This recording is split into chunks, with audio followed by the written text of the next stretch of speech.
You send a robot into a hostile environment where decisions have to be made quickly, and the algorithm will have to take care of that. The question is, will there be humans in the loop, or will they be on the loop, or will they be out of the loop? Killer robots are weapons that would make drones look primitive. At least with a drone, there is a human being who looks at a computer screen, sees the target, and pushes the buttons to fire the missiles and kill. As we begin to approach the possibility of having machines select and engage targets, we want to be very careful not to cross that line without high-level policy review. As technology races ahead, as we achieve these fantastical advances, what decisions are we going to be comfortable delegating to machines? And what kinds of decisions are we going to insist on reserving for the exercise of human judgment?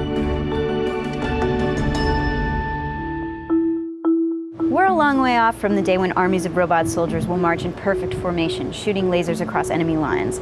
But the US military has stated its intent to use robots on the battlefield, where they can theoretically carry supplies, bring cameras into dangerous places, and yes, even kill. Some experts are calling robotics the new arms race. For that reason, an international group of scientists, professors, and activists, including the Human Rights Watch and the International Committee for Robot Arms Control, are calling for a debate on the questions that inevitably arise with robots that can be used in war.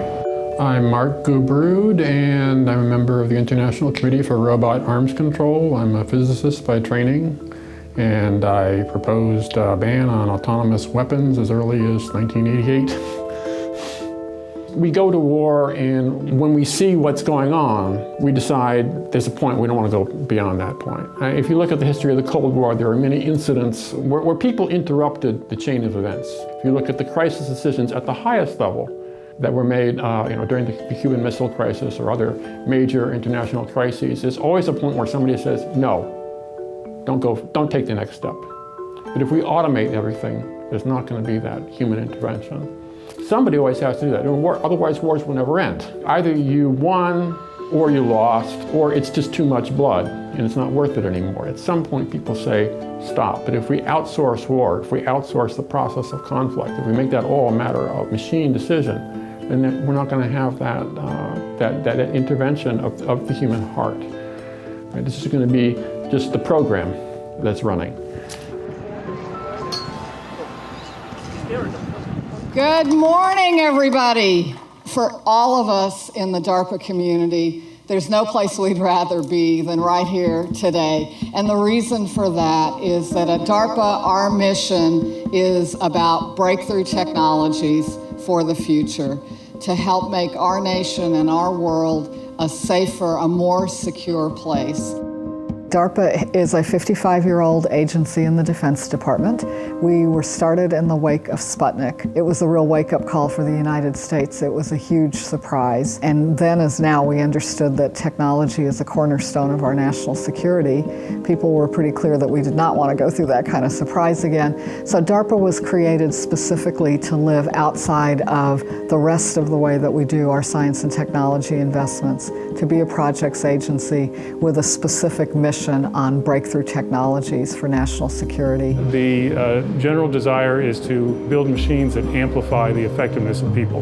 During the Iraq War, there was a very difficult problem that the Defense Department faced with improvised explosive devices. And so we had funded a number of robots before, and DARPA helped to see that those machines could be adapted for getting rid of IEDs. Really, when you think about what robots are capable of today, it's very, very, very early. And here at the DARPA Robotics Challenge, I think that really comes home to you when you see robots taking 30 minutes and not being able, even in that much time, being able to do the things that we as humans would find very, very simple to do.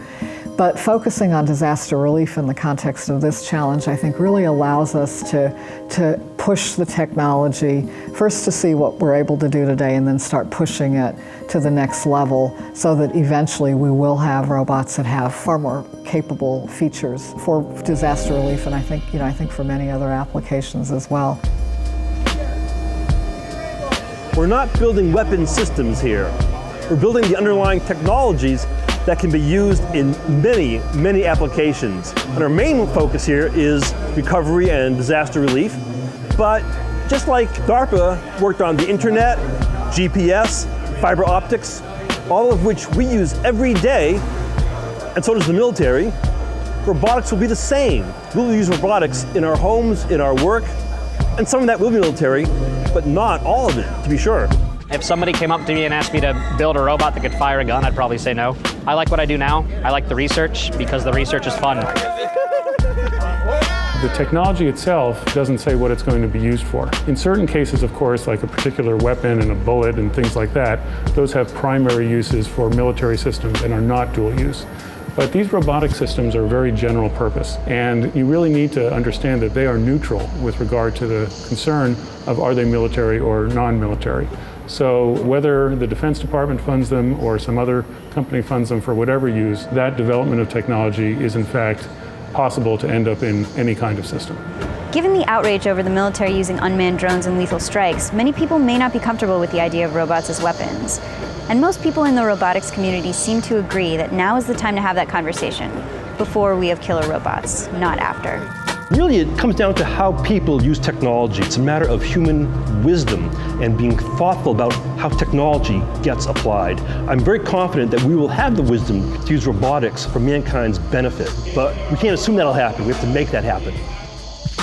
This is an issue that, well, when I first started talking about it 25 years ago, and people would just kind of stare at me.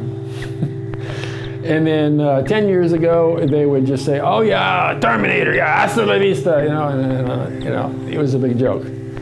Just in the last 5 years, the giggles have stopped, and people are realizing this is serious. You know, our job at DARPA is to invest in advanced technologies, and we pursue them because of their promise. But robotics is a great example of an area where we also recognize that in driving those technologies forward, we're also raising a whole host of very important, broader societal questions. I don't have a position in terms of whether the U.S. should or should not sign any kind of ban. I think that the directive that the DoD has itself signed with regard to lethal autonomy is really good. It's been very carefully thought through. It says that the primary concern is one of reliability. You want to make sure that if these systems decide within a particular set of instructions from a human operator whether to go to one place or the other, that choice is always in line with the intent of the operator. So it really reflects back to a human being's choice. If someone like me comes along and says, we should have a hard red line that we should not cross, that's what they don't want to hear. Instead, what they want is, well, we should think about what the ethical rules are, which is just a way of deflecting the concern and saying we're going to do it. You know, there are rules about how we're going to do it, but we're going to do it. Some people will say, oh, well, where do you draw the line? And I always say, well, you draw it somewhere. That's the important point.